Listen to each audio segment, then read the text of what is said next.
T'es tendu comme une crampe. Bonjour et bienvenue sur le podcast Faut se détendre. Je suis votre hôte Charlotte, je suis sophrologue, prof de yoga-thérapie en devenir et exploratrice de pratiques bien-être et développement personnel. Dans ce podcast, je vous partage des éléments de réflexion sur des sujets abordés en cabinet ou en séance collective et aussi sur des tendances et des actualités bien-être et santé. Bonne écoute! Dans l'épisode d'aujourd'hui, je vous parle de la notion d'oser se lancer dans les métiers du bien-être et de la thérapie. J'entends par là les métiers tels que sophrologue, praticien en relation d'aide, psychopraticien, art-thérapeute, praticien en hypnose et en PNL, énergéticien, énergéticienne, réflexologue, etc. Ce sont des métiers peu connus qui sont souvent sujets à des a priori qui peuvent nous questionner dans nos envies de reconversion et d'installation. J'aborde ce sujet car je sais que dans mon audience, il y a des personnes qui sont soit en formation, soit en projet d'installation et qui se posent pas mal de questions. Ces métiers ont parfois par le grand public des visions faussées.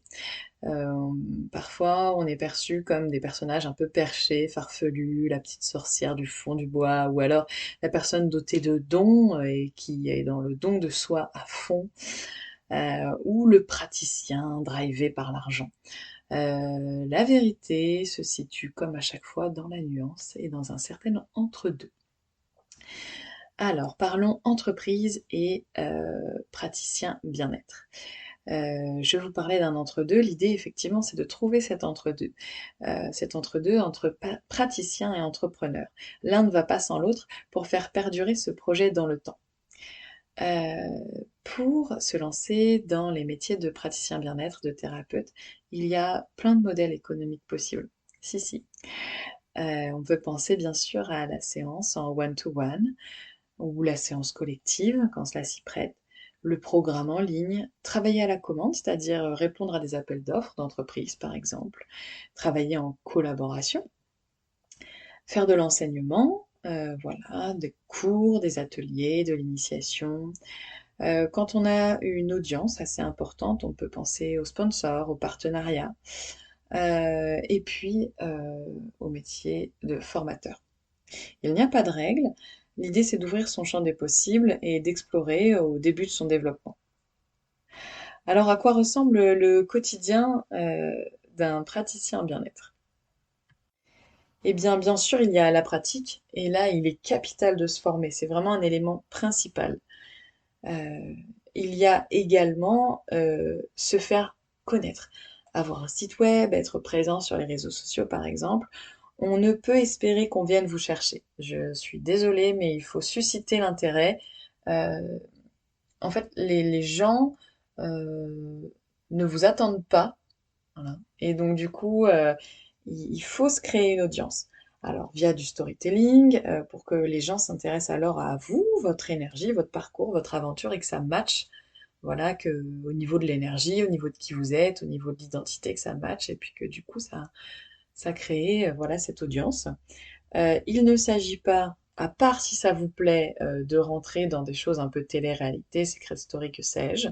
Voilà, simplement de partager un peu qui vous êtes. Autre aspect du quotidien, la logistique. Selon votre modèle économique, selon le modèle que vous avez choisi, vous aurez peut-être besoin de logiciels, de réservation, de création, un agenda en ligne ou pas, de plateformes d'hébergement, de formation en ligne, pourquoi pas. Voilà, donc il y a ça, il y a le relationnel, le réseau, se créer un réseau, parfois de consoeurs ou de confrères aussi dans les métiers du bien-être, dans les métiers médicaux, paramédicaux, mais pas seulement, pour avoir des prescripteurs aussi, c'est super important. Il y a la partie bon, voilà, qui provoque certaines phobies chez certains, certaines, la partie administrative et comptabilité. Alors là, il va s'agir soit de monter en compétences, soit de déléguer. Voilà, si c'est pas votre cam du tout, du tout, du tout. Il y a la vente, se mettre en valeur, voilà, pitcher, défendre son projet, pourquoi on travaille avec vous, quelle est votre différence, vos éléments différenciants, explorer différentes stratégies, réfléchir à comment vendre ou proposer, puisque vendre pour certaines personnes c'est un gros mot, mais bon voilà, c'est bien ce dont il s'agit, vendre vos services et vos prestations. Il y a la formation en continu, voilà, pour toujours rester à la page voilà, des nouvelles choses, faire de la veille aussi, voilà, pour les nouvelles techniques, pourquoi pas, ou des mises à jour dans vos métiers respectifs, voilà, en sophro, en relation d'aide, en réflexo, pourquoi pas. Il y a la partie finance, savoir voilà comment investir, dans quel aspect, dans quel domaine de votre entreprise, et l'analyse du temps. Parce que quand on est entrepreneur, voilà, souvent au début dans les métiers du bien-être, on est solopreneur, on est un peu seul, et par conséquent, on est notre propre patron.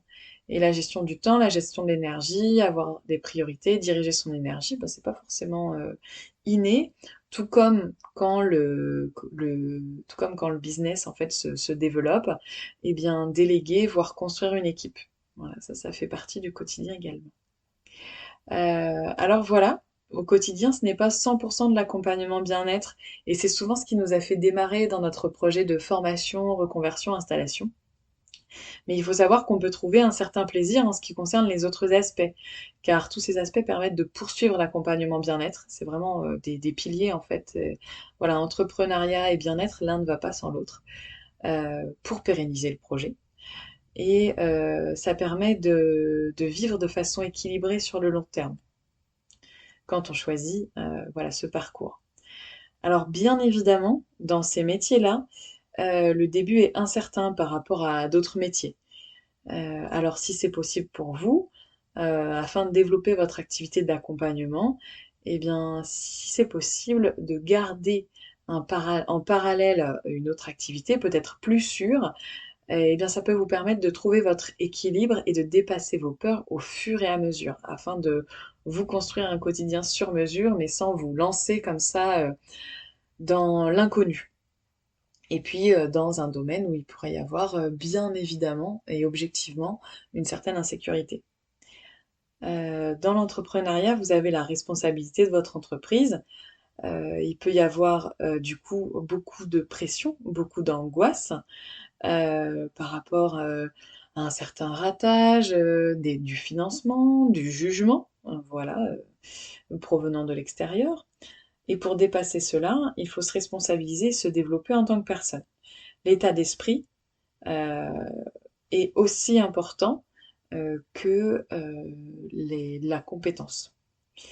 Et bien sûr, en racine, au départ de ce projet, il y a la passion pour l'accompagnement bien-être et ce qui est capital, je le répète, c'est la maîtrise des techniques que vous avez envie de partager. Il s'agit d'être excellent et d'avoir un savoir-être et un savoir-faire étayé, solide. Euh, et dans le même temps, être prête ou prêt à endosser le rôle de chef d'entreprise. Voilà, le projet de se reconvertir, de s'installer, ne se fait pas comme par magie. Pour nuancer tout ça et peut-être pour conclure, je dirais qu'il n'y a pas forcément de honte, et enfin pas forcément, il n'y a pas de honte à dire qu'on a la passion du bien-être, c'est le cas de beaucoup de personnes, mais qu'on ne se sent pas forcément prêt immédiatement, tout de suite, à aller vers l'entrepreneuriat.